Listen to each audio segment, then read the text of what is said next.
Alright guys, you're welcome to SmartExaminer Client tutorial. We're supposed to do something from the last, I almost forgot, or actually did forget, and here we are back. So if I finish this exam, okay, remembering we customize this exam, these are the clients still running. Remembering we customize this exam to be, sorry, just give me a second, I'm trying to locate that. Okay, remembering we customize this exam to show the answers after the exam. So as you can see, show exam, yes. So we're just going to check that out and see that that probably works out fine. Okay, here I have the option to view correct answers. As you can see, I can just click on view correct answers. If there are explanations, it also shows up in this case, and the user can as you can see, we added an explanation or reference for this very question, and the user can navigate. That is about it if you customize your exam to look like that. So I'm just going to click on log out here now and go back, and then we'll talk about some other thing. I'm just going to let this user's exam run out. Okay, it's not much we can do about it for now.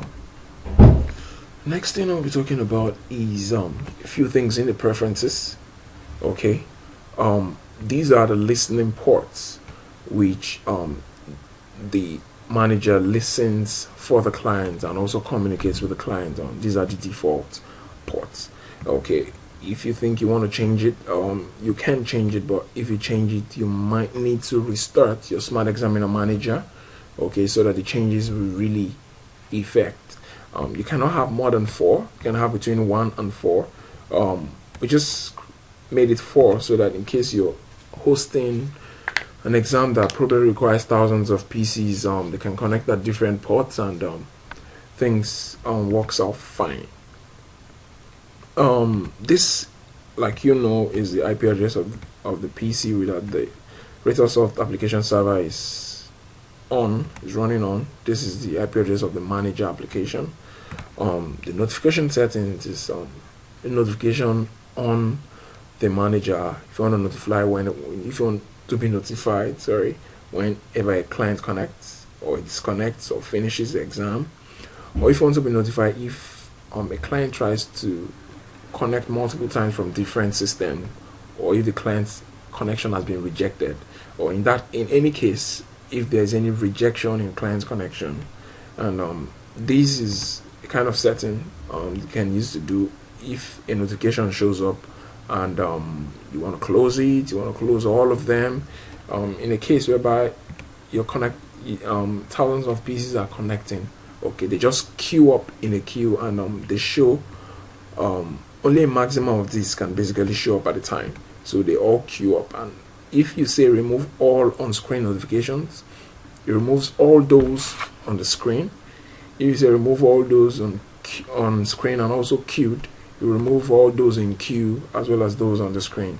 And this maximum on-screen notification is recommended to be 5. You can just have a maximum of 10. That's one thing you need to know as well. These are the client app settings. Basically, if you want to show the result, you want the client result to be shown or not to be shown, okay, you can just tick this or tick this. These are details which can be shown on the client application, which you probably want to check, or you probably want to see, you want the user to see at any time at all. You can add new fields. Okay, this is a proxy configuration in case there is any proxy connection, okay, somehow, somewhere, you can just configure it. Let's say you want to connect to the internet, or in a case whereby the SmartExaminer client runs on an internet system instead of an intranet system, this can also work out fine.